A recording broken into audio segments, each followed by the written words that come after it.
je m'appelle Pierre Place, je suis auteur de bande dessinée depuis une bonne dizaine d'années maintenant.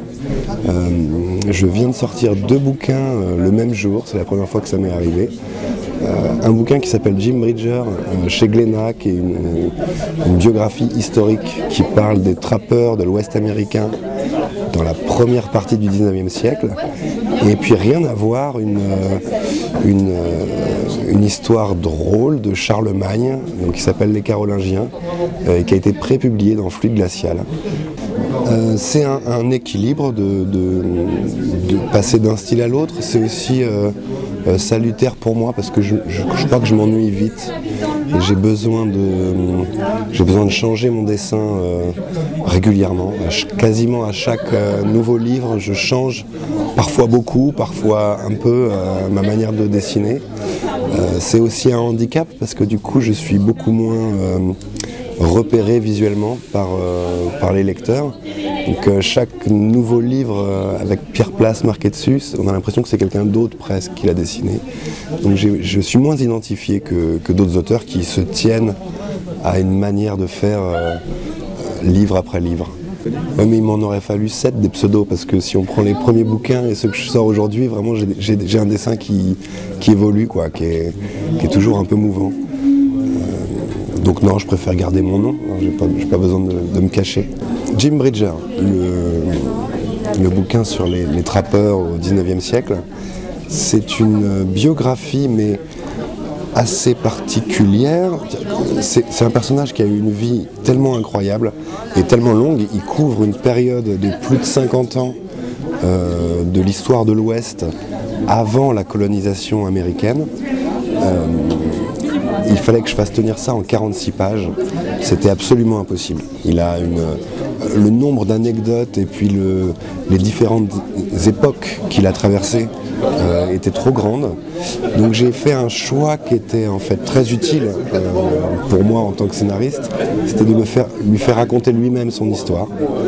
Et donc, vu que Jim Bridger était réputé pour être un grand conteur, un grand raconteur d'histoires de coin du feu, j'ai pu jouer avec ça. C'est-à-dire que c'est Jim Bridger qui nous raconte son histoire, et à aucun moment on sait si on est dans une véracité historique ou si on est dans l'image que lui a envie de renvoyer de lui-même, ou alors si simplement il invente. Et c'était assez plaisant de raconter ça comme ça. Après, sur ce que ça raconte en soi, c'est vraiment donc les prémices de la colonisation, un moment qu'on connaît mal, parce que le western traditionnel parle généralement d'une période qui est plutôt postérieure à la guerre de sécession, la période des grandes guerres indiennes, la conquête de l'Ouest par les éleveurs, les cow-boys, par le chemin de fer, par l'armée américaine, les chercheurs d'or, les pionniers. Et l'histoire des trappeurs, elle se situe quelques décennies plus tôt, vraiment au tout début du 19e siècle. Et c'est un moment qui est charnière. On a une implantation de la civilisation, on va dire, européenne sur le continent qui est très limitée, qui se limite en fait aux 2 côtes, la côte Pacifique et la côte Atlantique. Et au centre, en tout cas à l'ouest du Mississippi, ce sont les nations amérindiennes qui sont encore maîtresses de leur territoire. Et ces hommes, les trappeurs, ils viennent à la fois pénétrer le territoire, le découvrir, entre guillemets. Si on peut découvrir un territoire sur lequel les gens vivent déjà, c'est un peu étrange comme manière de dire, et tracer les routes en tout cas.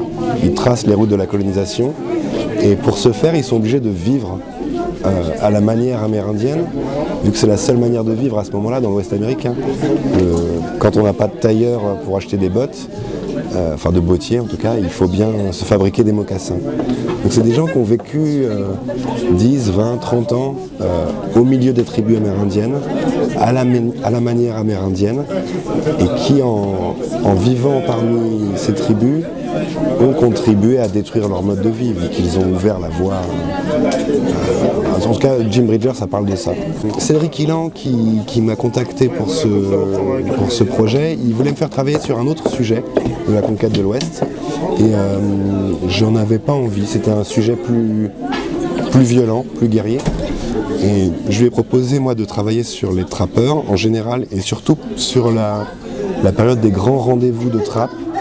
C'était un moment où les trappeurs se retrouvaient, donc dans les années 1830, il y avait des grandes foires qui se tenaient au milieu des montagnes rocheuses, très très loin des premiers avant-postes de la civilisation américaine, on va dire, et qui regroupaient les tribus amérindiennes des montagnes, les trappeurs, et des commerçants, des négociants qui venaient de l'Est amener du matériel et de l'or et qui repartaient avec les pots que les trappeurs avaient récupérés pendant l'hiver. Et puis Cédric m'a dit que peut-être c'était un peu trop généraliste, pas assez, c'était trop vague comme sujet et qu'il préférait qu'on parle toujours sur ce sujet-là d'un personnage, qu'on ait un héros en fait. Et donc on a choisi Jim Bridger parce que, on l'a choisi ensemble, parce qu'il est très représentatif de cette période. Alors les Carolingiens, rien à voir. Donc les Carolingiens, c'est chez Fluide Glacial. Et ils sont nés d'une envie très forte à ce moment-là. Je venais de finir mon précédent livre, Muertos, qui était un livre de longue haleine. J'avais mis beaucoup de temps à le faire. C'était un livre un peu dur, en noir et blanc. Je venais de repartir sur Jim Bridger, donc sur un livre historique sérieux, quelque chose de pareil, d'assez prenant, aussi, en tout cas exigeant. Et j'avais envie de rire, j'avais envie de légèreté. Et puis je m'intéressais à cette période presque pré-médiévale. J'avais envie de parler des Mérovingiens, parce qu'ils ont des noms incroyables, que l'histoire, quand on lit, en tout cas les bribes d'histoire qui nous sont parvenues de cette période sont toujours matinées de fantastique, de rêverie. On a presque inventé leur histoire en l'écrivant quelques siècles plus tard. Et puis j'ai changé quand même mon fusil d'épaule en me disant que les Mérovingiens, on ne les connaissait pas.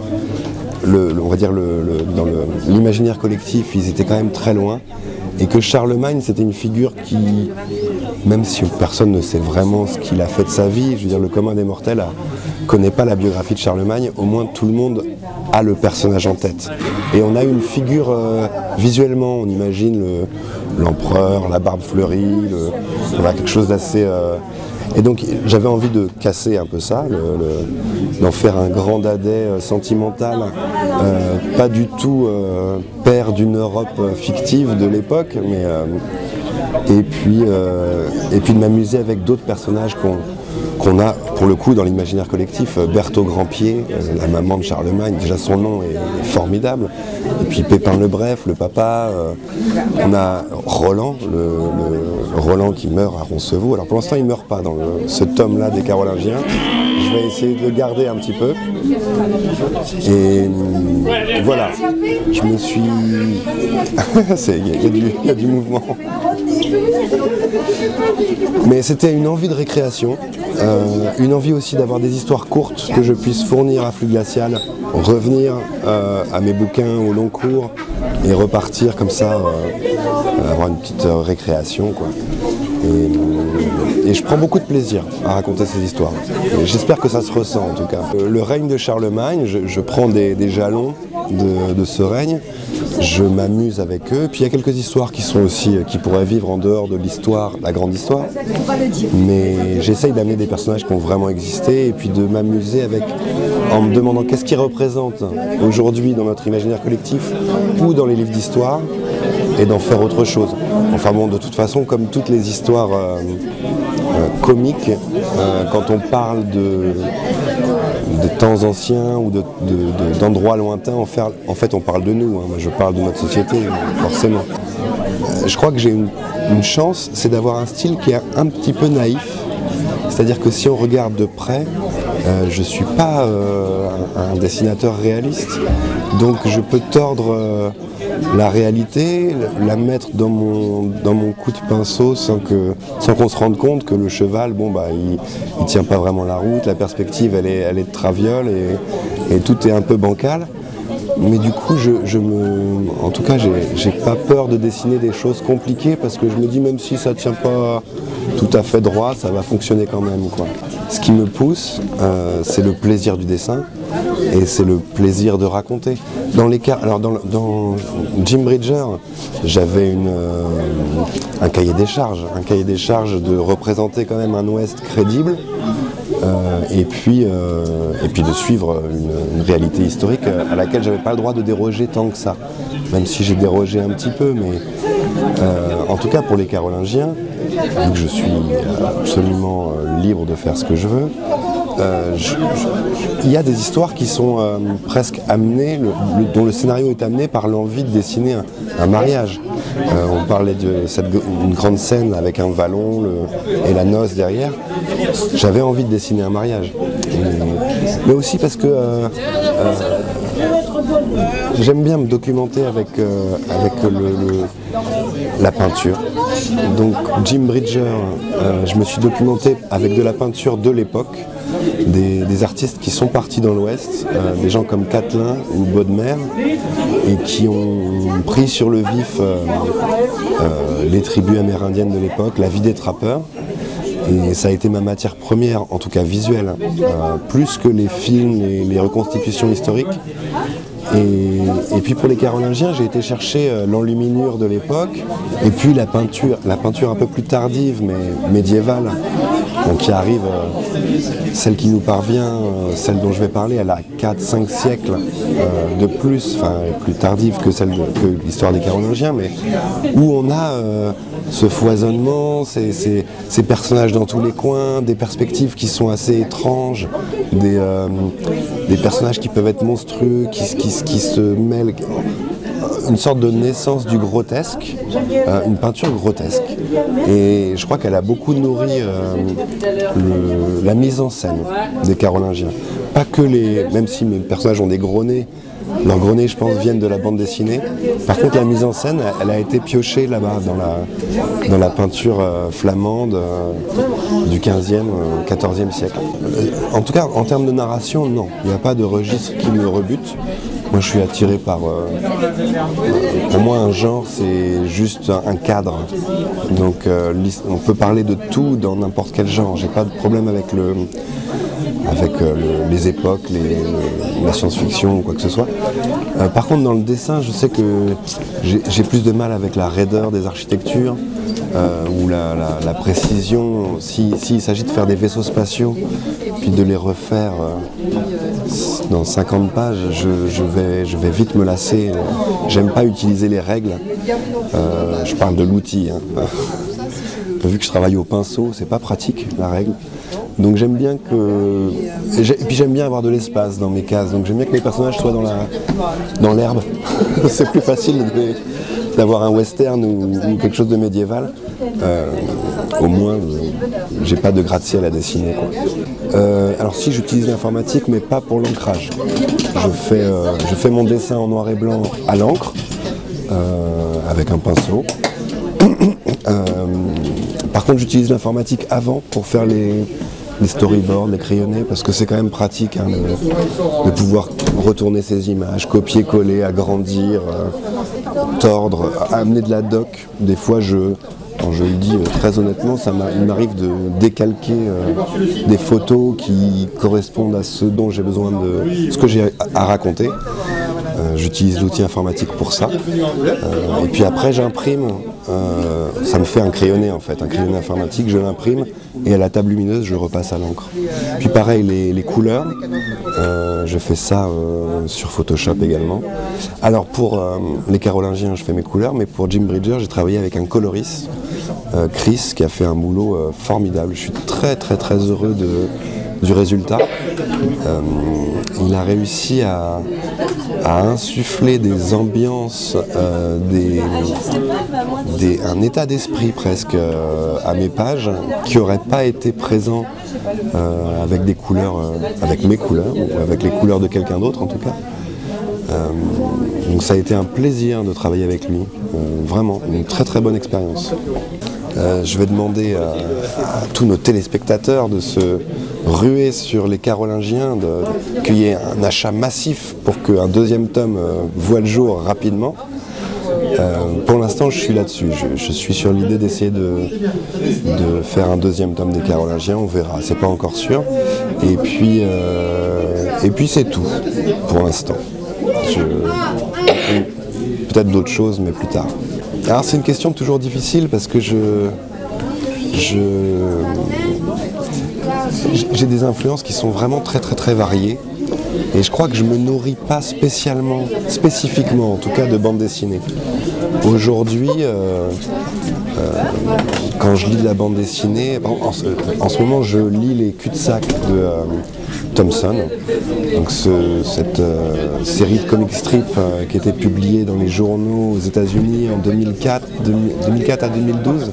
C'est un régal de lecture, d'inventivité, de dessin. Je suis tombé amoureux de cette série, mais je ne suis pas sûr qu'elle nourrisse mon propre travail. Je me nourris aussi de lectures, de romans, de films. Je suis assez éclectique. Donc c'est difficile pour moi. Je voulais parler de Thompson parce que j'ai pris une claque. Je ne suis pas sûr que qu'on puisse voir une filiation, hein, mais c'est pas grave.